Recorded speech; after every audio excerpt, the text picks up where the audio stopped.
since we've seen some towels waving at the ACC. Final home game of the season for the Toronto Rocket. What a way to go out, Ron. Yeah, man, what a barn burner at downtown there a couple of Saturdays ago, Gary. That ended the NLL season in Toronto for the Rock, and they're on their way, since that last bit of footage we saw there, to the championship game this weekend in Washington. On the roster you've got in your hand that I just printed off of NLL.com of both teams, and you'll see that this basically is an Ontario-BC Pro Final.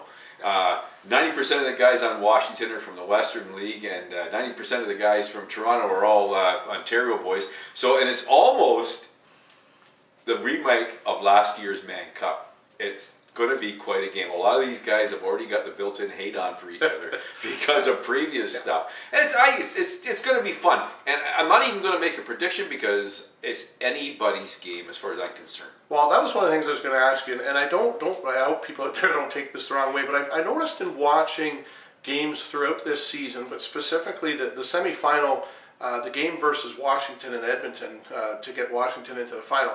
At one point, 6-1 or 7-1 for Washington, ends up going to overtime. Not this last week so much with Toronto, but the previous week at home, down 6-0 at one point to Buffalo. They come back and win 13-11. Don't take this the wrong way. It's almost like the World Wrestling Entertainment where the team gets down and out and everybody's probably written them off, but Hulk Hogan rises from the dead and here they come back again. I mean, the uncertainty with how a game's going to end this season has just been astounding. Yeah, I've never seen it in the likes of this before, especially these big comebacks like you're talking about. But as for being preordained, I doubt it. It's just that the game has got such a swing to it. Yeah. Much more than I've ever seen in our summertime games. Yeah. You can say 3-goal lead, that's nothing, but 6 goals, holy smokes. Yeah, and I wasn't suggesting that this is prefabricated, determined at all. But I've really noticed that this year. I mean, a deficit of 6-7 goals, and we've always said that in a lacrosse game, but 6 or 7 this year, teams overcoming that and coming back to win, just goes to show you how fast things can change in this game. Whether it's the major series across or the NLL, it just goes to show you how fast those leads can evaporate. And we saw it last week with Washington. Now, fortunately for them, and Paul Rabel, I don't know the exact, I think it was 5-6 seconds maybe into the overtime. What a play that was. But the momentum that Edmonton had built up to get back and tie that game, 2 goals in I think the last minute and 20 seconds or minute and a half, just up and down and up and down. That's got to have the fans on the edge of their seats. Yeah, it's great. And we had a nice-sized crowd at the ACC for that game last week. You were there too, Gary.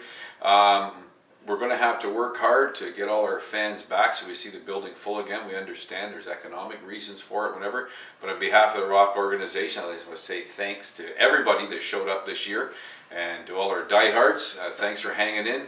And let's hope our season's ticket party and the opener for next year features the Champions Cup that we can show. That's certainly what I'm sure they have on their agenda, and that is the goal.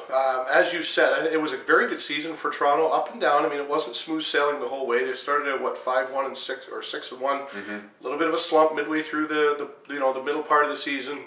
Played very well at the end, and of course that home game against Buffalo certainly helped. Huge win for them last week down in Orlando. I got to be honest, I was kind of sort of rooting for them, but going into Orlando where they haven't won, or they've lost both games to Orlando this year, and that style of team, Matt Vincent net, but I'll tell you, I mean, Toronto put it in another gear in the second half, and I mean, if they play that way against Washington, I think this is going to be a shootout, because Washington's certainly got the firepower. We saw that as well. But Toronto in that second half last week played that same way. And man, this final could be absolutely amazing. Yeah, the Rocket got some guys with some really slick sets of hands, and in close, that's what matters. And in this league nowadays, with the goalies being as good as they are, those big long outside shots making their way in are few and far between. So you got to get inside. So. And that could be the difference. They shut down all the big stars on Buffalo a couple of weeks ago. They shut down Johnny Grant and the Evans brothers and everybody else on Rochester the week before, so they played great defense. Bobby Watson had the highest save percentage of the year for all goaltenders.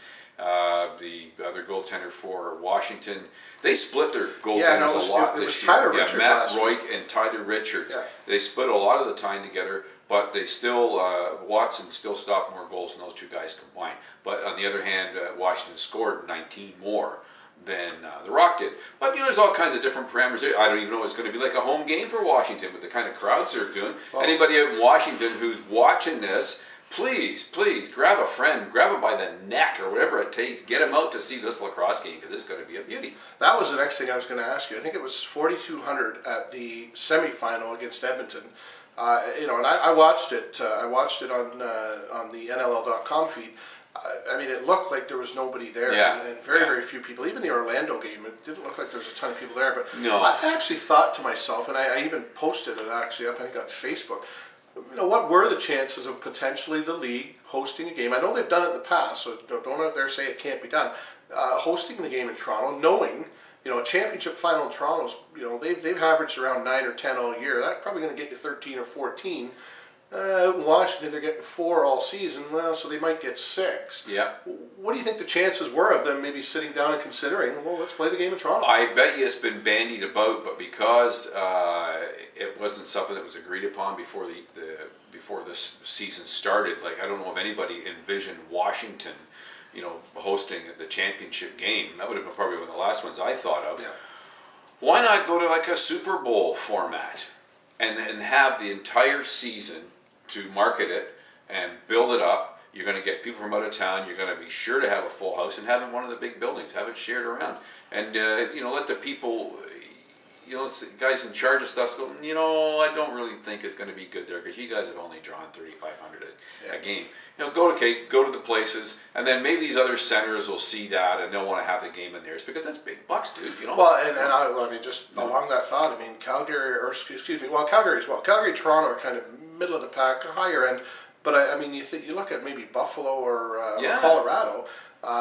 You know, 17,000, 18,000 people. That would not be a bad revenue share for those teams that participate. Darn right, as well as the host team. And there you go. Now there's something to shoot for all the teams is to shoot to get in the championship game because of the revenue share they're going to get from the big crowd. Yeah. And if they market it properly, maybe we'll get a big network like ESPN or one of the big majors to take a look at it. You know? Well, on that note, I mean, Versus and TSN, Versus down in the U.S. and TSN2 in Canada here is showing the game. So, again, that's a little bit of... You mentioned that you're not going to make a prediction. Are you going to hold to that? Or wow, come on. Everybody knows I want to see The Rock win, and, you know, good luck, you guys. But I just wish this was in a bigger venue for more people to take advantage of it.